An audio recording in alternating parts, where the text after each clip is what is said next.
Hi hello నమస్తే welcome back to Telugu flavours. ఈ రోజు మనం ఈ వీడియోలో క్రిస్పీ అండ్ టేస్టీ కజ్జికాయల్ని గోధుమ పిండి బెల్లంతో ఏ విధంగా ప్రిపేర్ చేసుకోవాలో చూపించబోతున్నానండి. ఇక్కడ నేను చూపించే క్వాంటిటీస్ కి కరెక్ట్ గా 50 కజ్జికాయలు అవుతాయి. సో ప్రాసెస్ లోకి వెళ్ళిపోదాం పదండి. ముందుగా ఒక బౌల్ తీసుకొని దానిలోకి 2 కప్పుల గోధుమ పిండి తీసుకోవాలి. అంటే అర కేజీ సుమారు ఉంటుందండి. దీనిలోకి ఒక పావు కప్పు సూజీ లేదా ఉప్మా రవ్వ తీసుకోవాలి. దీనిలోకి 1 pinch ఆఫ్ సాల్ట్ తీసుకోండి. వీటన్నిటిని మంచిగా ఒకసారి కలిపి పెట్టుకోవాలి. ఇందులోకి బాగా వేడి పెట్టినటువంటి ఆయిల్ని వేసుకోవాలి. ఇలా మంచిగా కాగినటువంటి ఆయిల్ వేయడం వల్ల మనకి లేయర్ అనేది క్రిస్పీగా వస్తుంది. ఆయిల్ మొత్తాన్ని పిండి మొత్తం కలిసేలాగా కలిపి పెట్టుకోవాలి.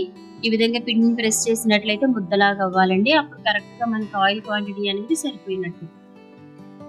ఇప్పుడు ఇందులోనే వాటర్ వేసి చపాతీ పిండి కలిపినట్టుగా కలిపి పెట్టుకోవాలి. ఈ విధంగా కన్సిస్టెన్సీ అనేది ఇక్కడ చూపిస్తున్నట్లుగా ఉండాలి. దీనిని మూత పెట్టి పక్కన పెట్టుకోండి. ఇప్పుడు లోపల కజ్జికాయల స్టఫింగ్ కోసం గ్యాస్ ఆన్ చేసి కడాయి పెట్టి 1 కప్పు పల్లీలు వేసి వాటిని లో ఫ్లేమ్ లో దోరగా వేయించుకోవాలి.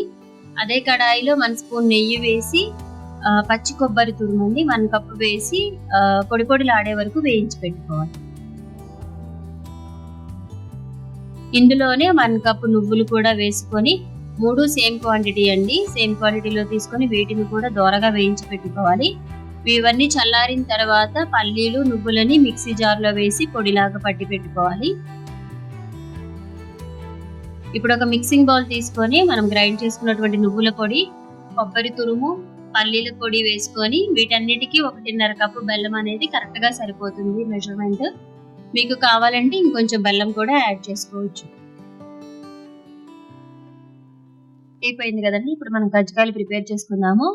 మనం పిండిలోంచి ఒక చిన్న ముద్ద సైజ్ అంతా చపాతీ పిండి తీసుకొని దీనిని పొడి పిండి చల్లుకుంటూ ఈ విధంగా మీడియం థిక్నెస్ వచ్చేలాగా ప్రిపేర్ చేసుకోవాలి. చపాతీలాగా ఇలా మనకు కజ్జికాయల మోల్డ్ అనేది దొరుకుతుంది. దానికి చుట్టూ ఆయిల్ అప్లై చేసి మనం ప్రిపేర్ చేసుకున్నటువంటి చపాతీ పెట్టి దానిలోకి స్టఫింగ్ పెట్టుకోవాలి. ఇక్కడ చపాతీ అనేది కంపల్సరీ మీడియం థిక్నెస్ లోనే ప్రిపేర్ చేసుకోవాలండి. మరీ పలుచగా చేసుకుంటే మనం డీప్ ఫ్రై చేసేటప్పుడు అది విడిపోతుంది. ఈ విధంగా చుట్టూ ఆయిల్ అప్లై చేసి కజ్జికాయలాగా ప్రెస్ చేసుకోవాలి. ఎక్స్ట్రా ఉన్న పిండి మొత్తాన్ని తీసేసుకోండి. ఇంతే అండి. ఈ విధంగా ప్రిపేర్ చేసి పెట్టుకోవాలి. ఇదే విధంగా పిండి మొత్తాన్ని కజ్జికాయలాగా ప్రిపేర్ చేసి పెట్టుకోవాలి. ఇప్పుడు డీప్ ఫ్రైకి ఆయిల్ పెట్టుకొని ఆయిల్ మంచిగా వేడైన తర్వాత మనం ప్రిపేర్ చేసి పెట్టుకున్నటువంటి కజ్జికాయలు వేసి 2 వైపులా వేయించుకుంటూ గోల్డెన్ కలర్ వచ్చే వరకు వేయించుకోవాలి. సో ఇలా వేయించుకుంటే మనకి ఎంతో టేస్టీ అండ్ క్రిస్పీ కజ్జికాయలు రెడీ అయిపోయినట్టే అండి. Thank you for watching my video.